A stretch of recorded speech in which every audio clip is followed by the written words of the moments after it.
Welcome back sa kusina ni Tita Chin. Kung bago ka lang dito sa channel ko, please hit the subscribe button and smash that notification bell para lagi po kayong updated sa mga videos na i-upload ko. And here is our ingredients. Pork, then pork blood, ating broth.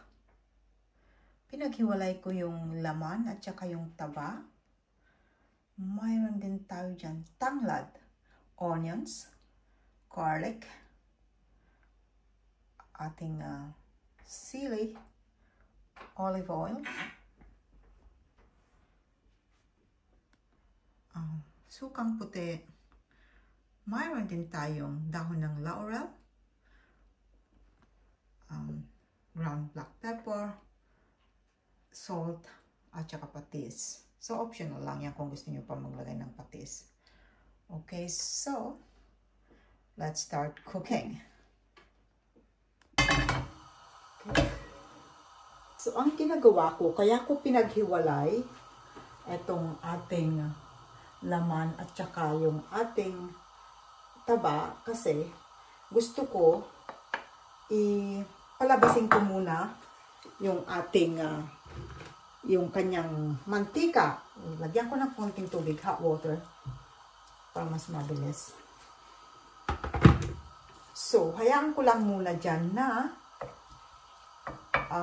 marasangkot siya para lumabas yung kanyang sariling mantika. Kumukulo na, tignan natin.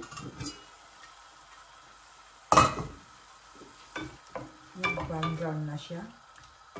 So, hintayin ko lang na lumabas yung kanyang mantika.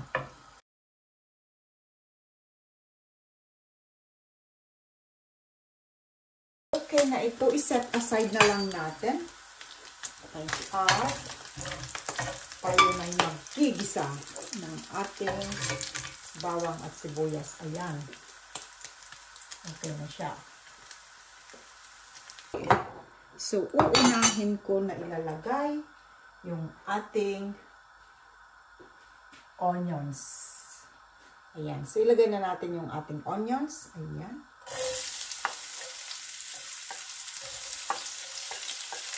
Red onions ang ginamit ko dito. So, bahala na kayo kung gusto nyo white or whatever. Yellow onions. Okay lang. And then, isunod ko na ilagay yung ating garlic. Yan. Lagay na natin yung ating garlic. Yan. Lagay na natin yung garlic. Okay. Yan. Yung iba, inuuna nila yung garlic. Pero, sa akin, ayoko kasi na masunog yung garlic. Kaya, inuuna ko lagi ang aking onions. So, para habang naluluto yung ating onions, magbabrown-brown. Hanggang magbabrown-brown na rin yung ating bawang. Kaya, ilagay na natin yung ating pork. Ilagay na natin yung ating pork. Yan.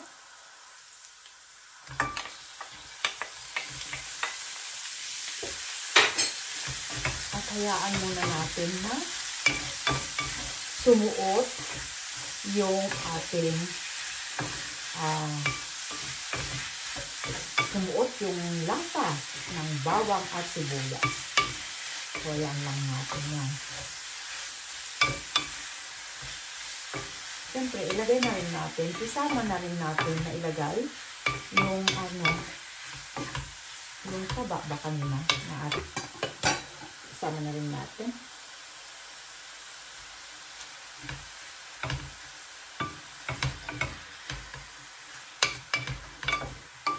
Okay, so takpan ko lang muna. Okay, ayun natin muna na lumambot dyan. Okay, so tignan natin. Ayan, kung ano na nangyayari.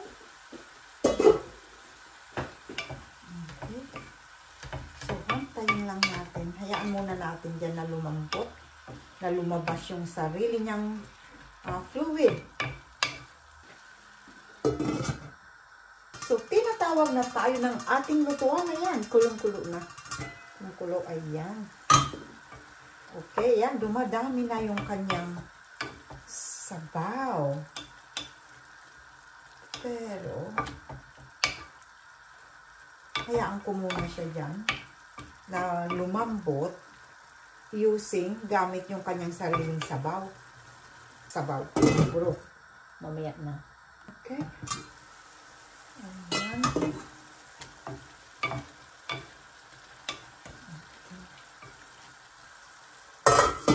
Okay, so tingnan natin. Medyo natutuyuan na yata yung sarili niyang tubig. So, lalagyan na natin ng yung broth.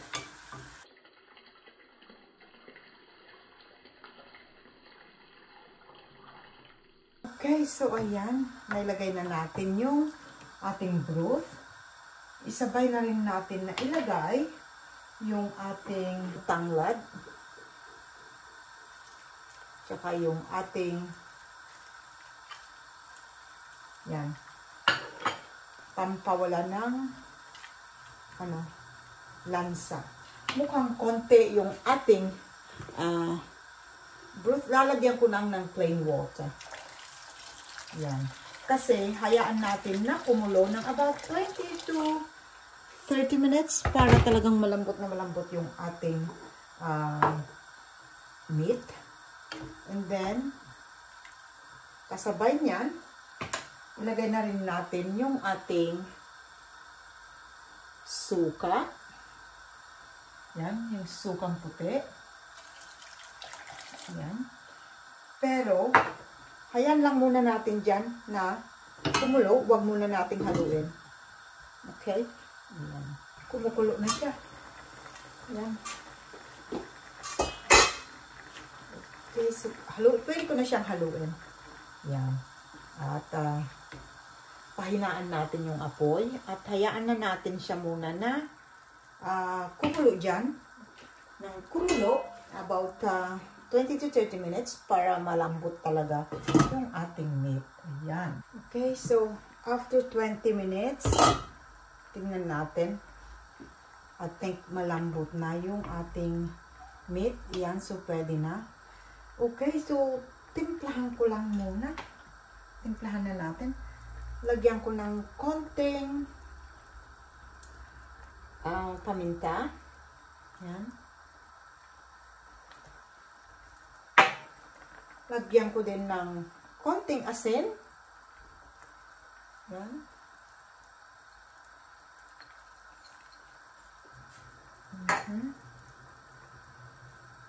At konting patis din. Yan. Right. Okay.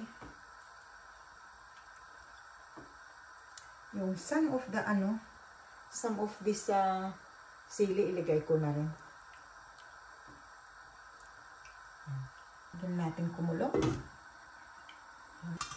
Okay, so tignan natin kung tikman ko lang kung okay na yung lasa bago natin ilagay yung ating pork blood.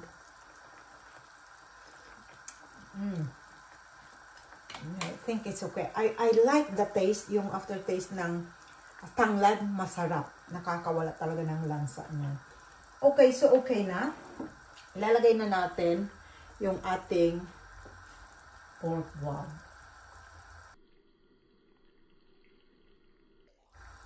Ayan.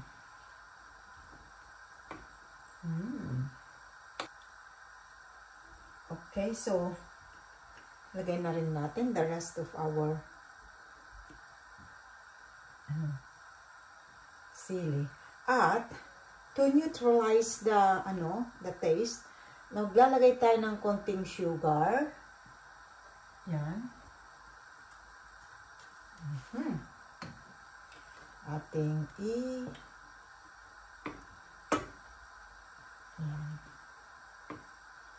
Ang sarap. gusto ko yung ngayon, gusto ko yung dinuguan na masabaw kasi mga anak ko mahilig sila sa yung masabaw, yung saucy. Yan. So, hantayin ko lang na kumulo. And then, pwede na to. Okay, alright. Okay, guys. Luto na to, guys. Okay na to. Okay na yan. Ayan. So, magsasandok na tayo, guys. Okay, so ito na, guys, ang ating dinuguan.